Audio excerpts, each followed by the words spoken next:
Hello everyone. Today I'm going to show you how to access Shopify free for 90 days with ease.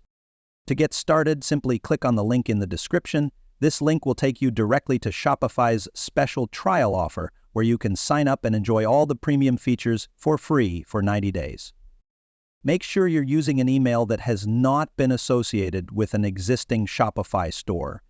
Click on Start Free Trial to begin setting up your Shopify account. When creating your password, make sure it is strong and secure to protect your store. Use at least 16 characters, including uppercase and lowercase letters, numbers, and special symbols. Now we are in the process of setting up your Shopify account.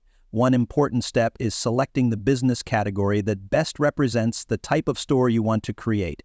Shopify offers a variety of categories such as fashion, electronics, beauty, home decor, health and wellness, digital products, and more. Choosing the right category helps Shopify tailor recommendations, themes, and features specifically suited for your business needs. It also improves your experience by providing relevant tools and templates that can help you get started more efficiently.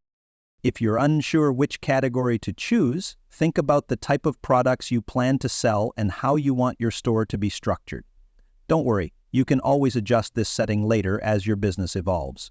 Take your time and select the most relevant category to set up your store for success. Take your time to explore Shopify's customization tools and make your store unique. A well-designed store helps attract customers and enhances the shopping experience, increasing your chances of success. Once everything is set up, you'll receive a free 3-month trial to explore all the features Shopify has to offer and start building your online store without any costs. Don't forget to click the link in the description below to get started with your free trial. If you found this video helpful, make sure to subscribe, like, and share for more tips and tutorials.